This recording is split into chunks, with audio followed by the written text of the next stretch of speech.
What's good, y'all? This J.C.A. Reactions. I'm John. I'm back once again. About to react to another request. Balrog versus T.J. combo. Death battle. I don't know who gonna win in this fight right here, bro. I don't know. I ain't gonna pick no sides until I go through what they both can do. But just judging off the names, T.J. combo sound like he gonna whoop somebody's ass, but like I said, I don't know who gonna win, but I'm gonna get into the video, bro. So without further ado, about to give out this content strictly from me to you. Let's get it.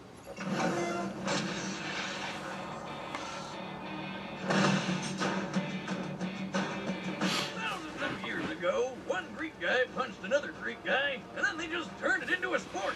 Indeed, boxing is one of the oldest Olympic sports and has since been refined and perfected over nearly 3,000 years. And today we're pitting two of gaming's toughest boxers head-to-head.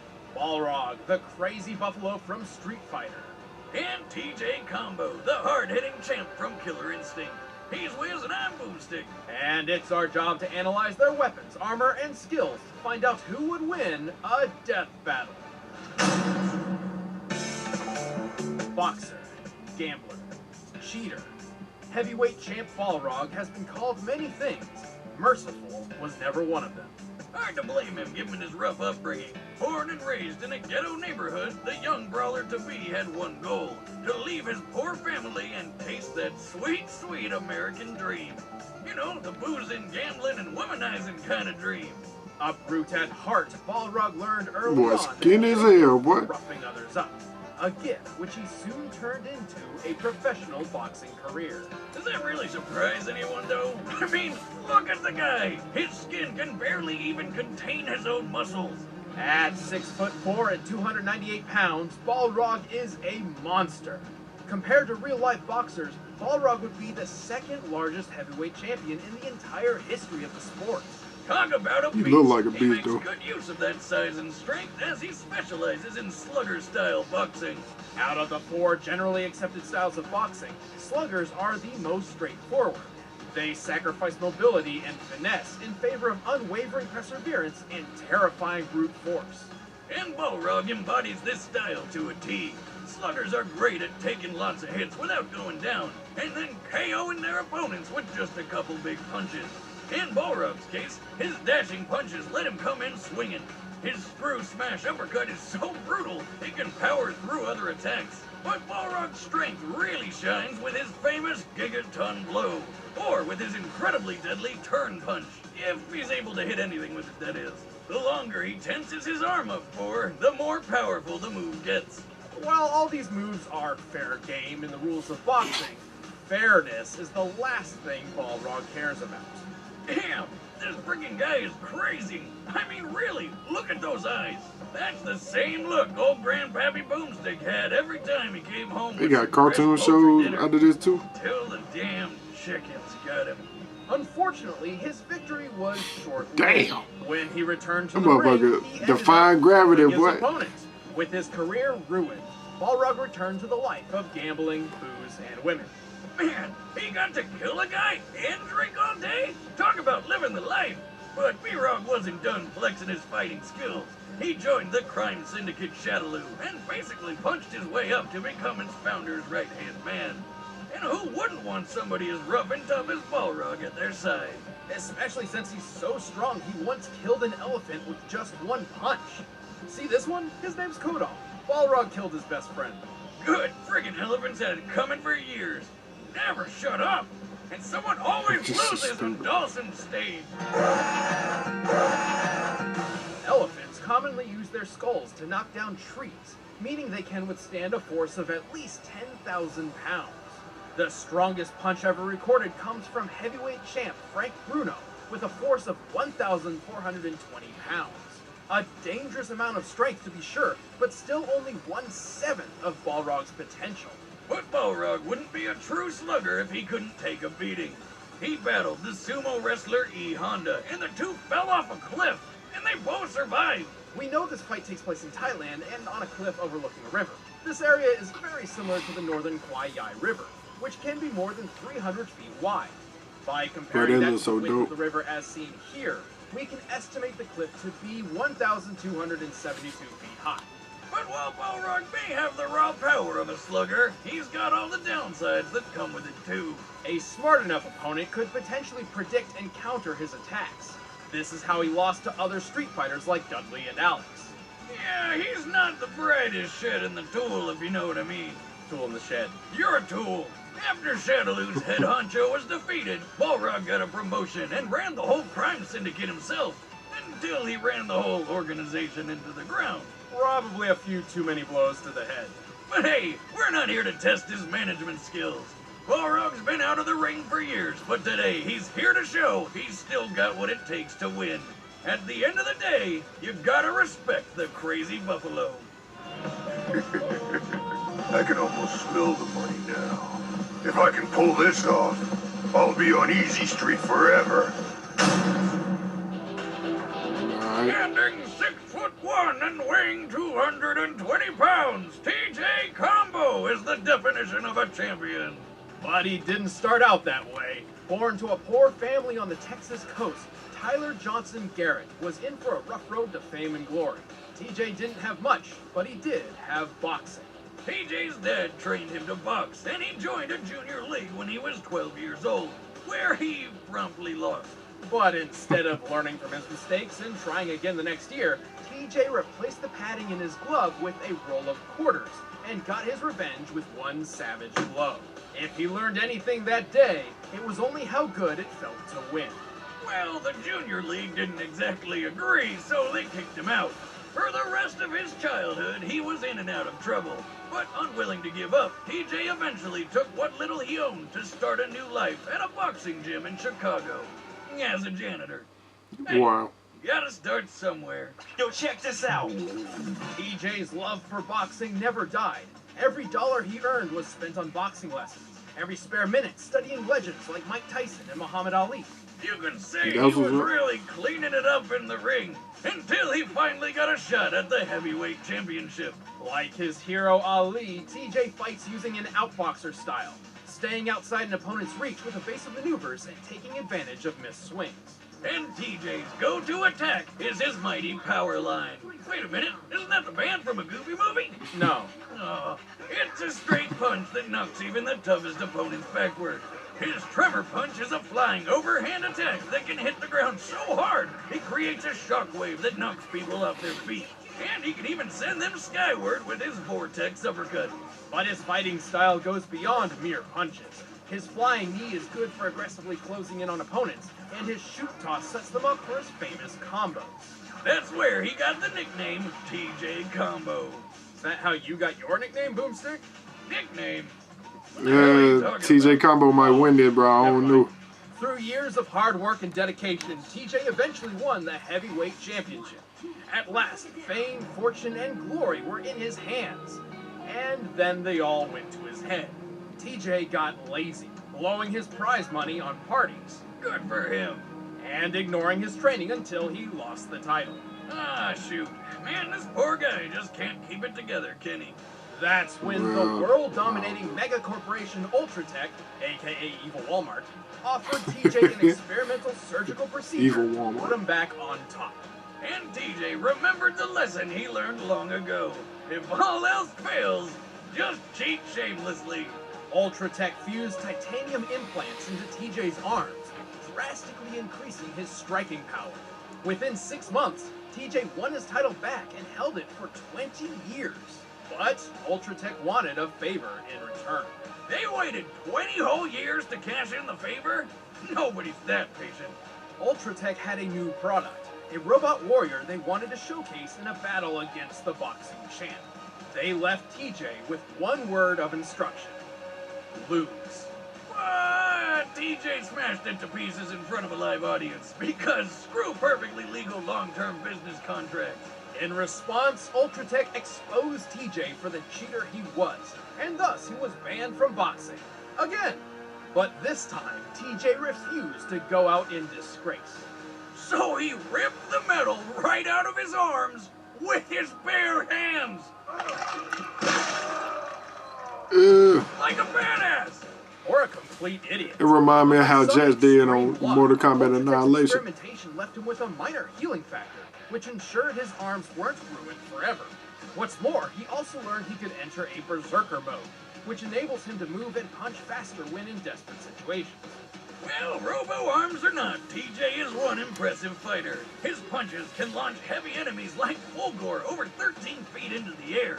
And holding the championship for 20 years is way longer than the world record. Currently, the longest held heavyweight title belongs to Joe Louis, whose reign lasted 11 years, 8 months, and 8 days. TJ defended his title for nearly twice that length. Plus, TJ's got plenty of experience outside the ring. Without implants, he's defeated the Secret Agent Orchid, the upgraded Warbot Fulgore Mark II, and killed multiple Ultratech Super Dinosaurs. That's right, this is a boxer who kills frickin' velociraptors on the regular. And he's obviously very resilient to pain, like when he survived jumping out of an Ultratech skyscraper. Based on the amount of time it takes other unfortunate visitors to fall from the top floor, this building must be 1,162 feet tall. But we all know this boxing champ never had a perfect record. He lost fights to Glacius, the Ice Alien, and twice was outmatched by squads of Ultratech super soldiers. Also, while TJ's outboxer style is quick and resilient, it can be overwhelmed by an aggressive enough opponent. If he gets overconfident, he's sure to lose an important fight sooner rather than later. But since being outed, he's determined to prove his skill is all natural. It's gonna take a lot to bring down a champion like TJ Combo. I don't know. Don't think for a moment that I'll let anything get in my way. Because if you give me that moment, I win. I want TJ to win, Alright, the combatants but are set. I Let's don't end know. this debate once and for all. Balrog First, might it wouldn't win be a this, but boxing match without I'm hoping it's some food to TJ. go along. So here's Alright, how I'm you placing make my your bet on hands TJ up. now. Here we go. Ladies and gentlemen, introducing our first fighter. He's big, he's crude, and all rawhide. He's Balrog. Now for his challenger, a heavyweight champion with a shady history who's here to prove he can beat the best of the best, even without awesome metal arms. He's TJ Combo. TJ! Think you got what it takes to beat the champ? Damn. You won't even make it to round 2, wimp. Here we go. You know what, now that I think about it, I think the other dude gonna win because they was talking about him cheating. Balrog starts strong and ferocious. Better stay out of his way, TJ. TJ's quick, but Balrog is clearly overwhelming him. What you about? Damn. Just like that, You Balrog. gotta learn to dodge, what? Bob and weave, man. TJ is now in a good spot. Yeah, there you go. Whoa, wait a minute. Did TJ just turn this around?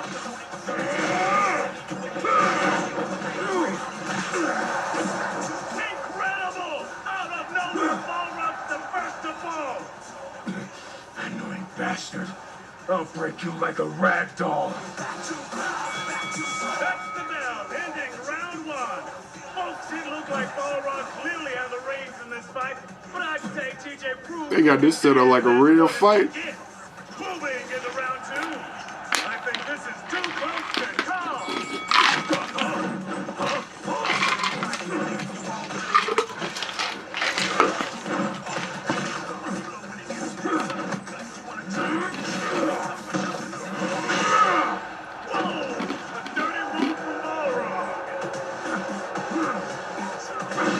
Damn, what?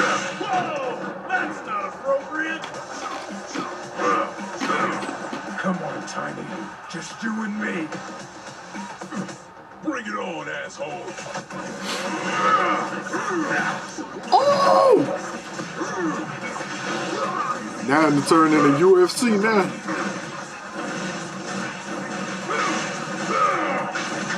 They won't stop! How long can this go?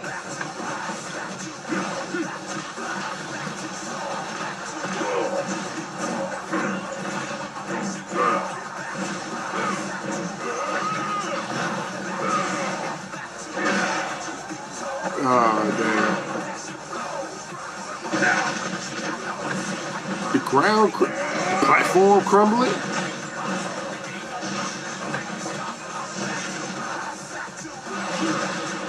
The dodge, boy.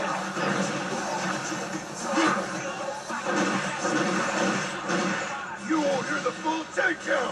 Why don't you go to hell? I can't believe But don't tell me that junk over, man. this could be over.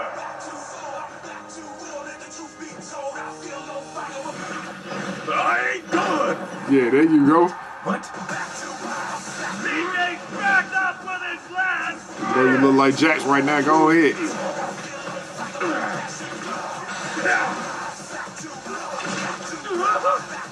Damn! That nigga on arm like that.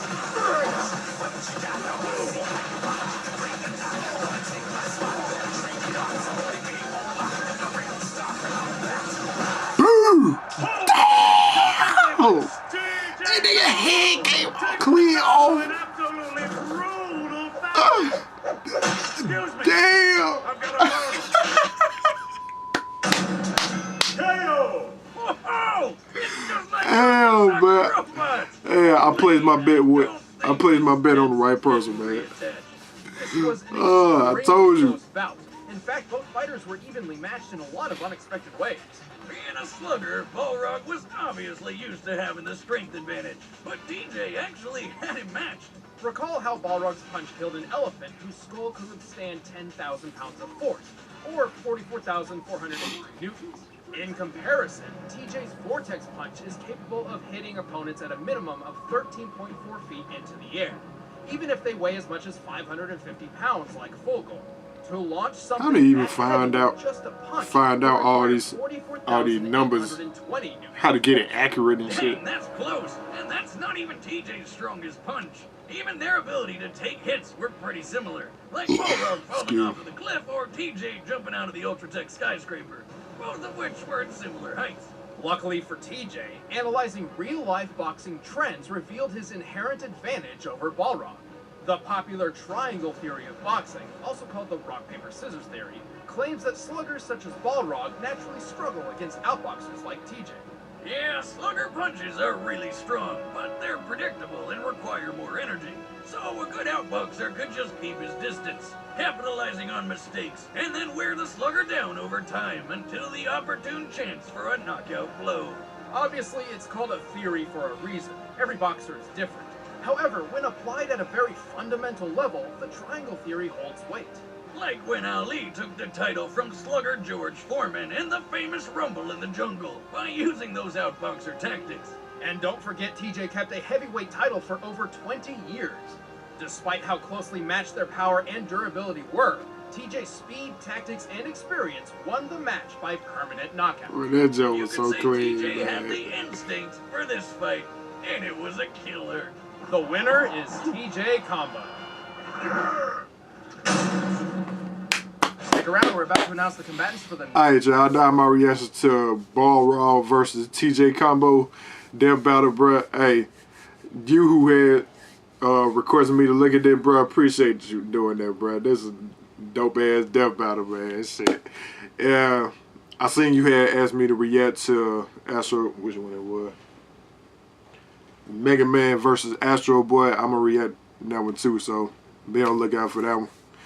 But yeah, appreciate you for looking out on that video though, bruh. But yeah, y'all know my reaction to it. Y'all like this reaction, like, comment, subscribe, all that good stuff. The original video will be in the description box below. Y'all already know. I'm about to go and get something to eat, man. Peace.